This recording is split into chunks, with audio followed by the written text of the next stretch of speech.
Guys, thanks for your support these days, making these videos under these circumstances. These 9 days of Av have become harder and harder. And yet, we as Jews, we have to persevere, and we have to have resilience, and we have to keep moving forward.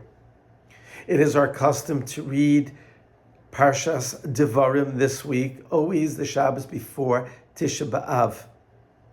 And one of the reasons given is because Moshe Rabbeinu, in his farewell address to the Jewish people, remonstrates us, tells us, this new generation, learn from the mistakes of your parents, learn from the mistakes of the past. As you enter into trying to create a new society, as you will enter all kinds of crazy challenges, take those lessons. And in the first verse, in the first chapter, 1:1, Moshe lists a whole series of locations where the Jewish people, certainly, we don't even know these names, but they're allusions to places where the Jewish people sinned and came up short. And the last of the places is Zahav. And Rashi says it refers to the gold, the Zahav, the gold that the Jewish people that were gifted by a god from Egypt, that they used it to create a golden calf. Rabbi Chavell tells us that the word Vidi is actually an acronym it stands for three things.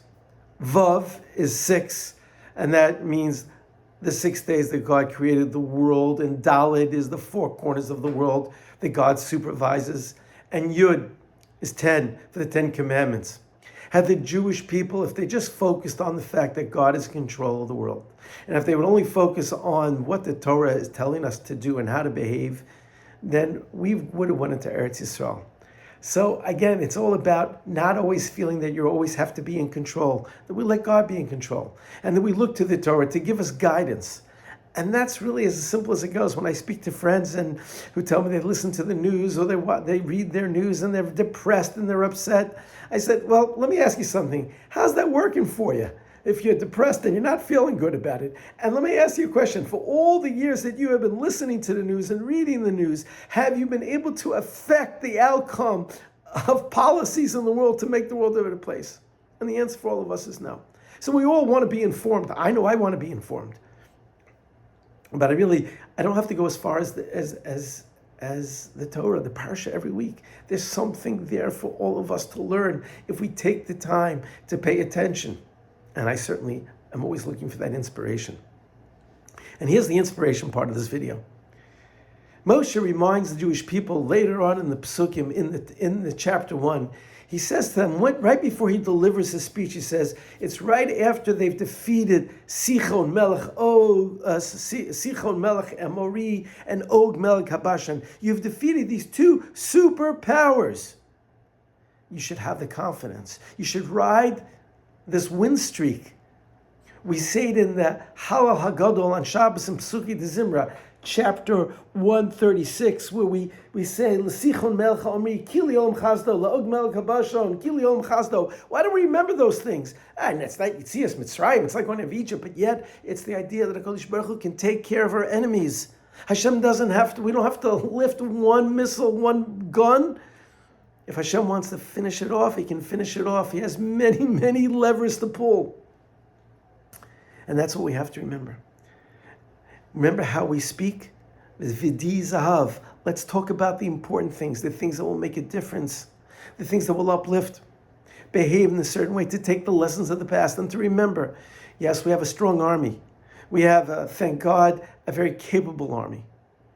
Simchat Torah reminded us, if we don't, no matter how strong our army is, we still need HaShem on our side.